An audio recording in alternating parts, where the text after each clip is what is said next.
بسم اللہ الرحمن الرحیم. براق ڈیجیٹل میں خوش آمدید. میں ہوں عبدالغنی کاکڑ. ناظرین، آج کے پوڈ کاسٹ میں ہم بلوچستان میں فتنہ ہندوستان کی جانب سے ہونے والی ان سازشوں کا احاطہ کریں گے جو بلوچستان کی ترقی، سلامتی اور وقار کے خلاف کی جا رہی ہیں، اور مسلسل ان کوششوں کے ذریعے بلوچستان میں ترقی کا جو عمل ہے اس کو سبوتاژ کرنے کے لیے جس طرح اقدامات کیے گئے ہیں بھارتی اسپانسرڈ پراکسیز کی جانب سے، اور پھر اپنے لوگوں کے خلاف یہ لوگ جس طرح یہاں پہ بربریت بنا رہے ہیں، لوگوں کو اپنی بربریت کا شکار کر رہے ہیں، ترقی کے خلاف اقدامات کے ساتھ ساتھ مقامی لوگوں کی جو زندگی ہے وہ ان سے کس طرح متاثر ہو رہی ہے، ان کا آج ہم احاطہ کریں گے. ہمارے ساتھ آج اسٹوڈیوز میں موجود ہیں بابر یوسفزئی صاحب. ان کی جانب جاتے ہیں اور شروع کرتے ہیں کہ کس طرح یہ معاملات انفولڈ ہو رہے ہیں اور بلوچستان میں یہ جو صورتحال سامنے آئی ہے، آنے والے دنوں میں جو اقدامات کیے جا رہے ہیں ان کے کیا اثرات جو ہیں وہ سامنے آئیں گے. بابر صاحب، بہت شکریہ آج آپ نے اپنی قیمتی وقت سے آپ وقت نکال کے تشریف لائے. یہ جس طرح آپ دیکھ رہے ہیں بلوچستان میں ہمارے ہاں صورتحال، تو ایک طرف تو حکومت بھرپور اقدامات کر رہی ہے وہ تمام معاملات بہتر بنانے کی جو کہ جان بوجھ کے خراب کیے جا رہے ہیں.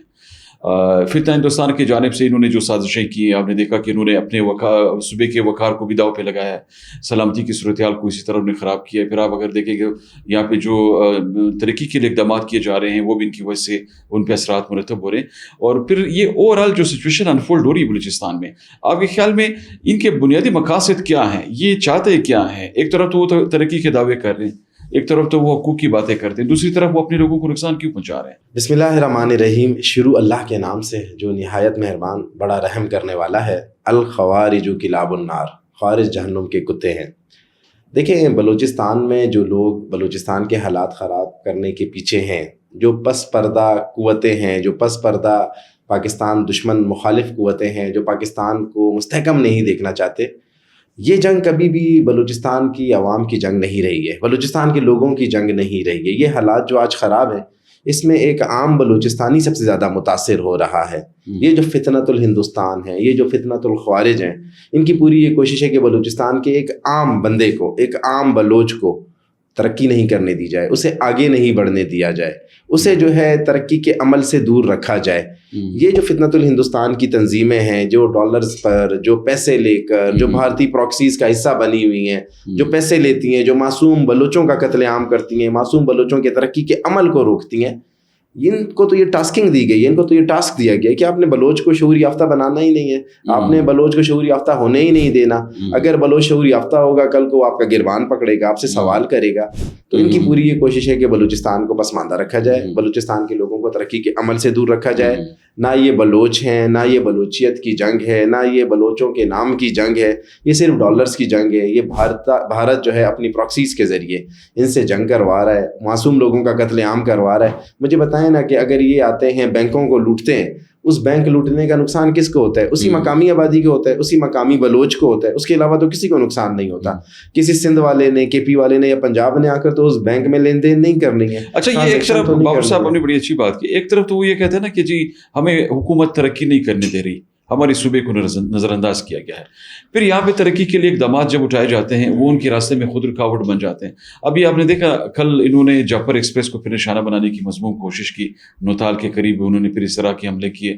مختلف انہوں نے مقامی لوگوں کو انہوں نے پھر جس طرح نشانہ بنایا دستی بم میں ڈیرہ مراد جمالی کے سائٹ پہ.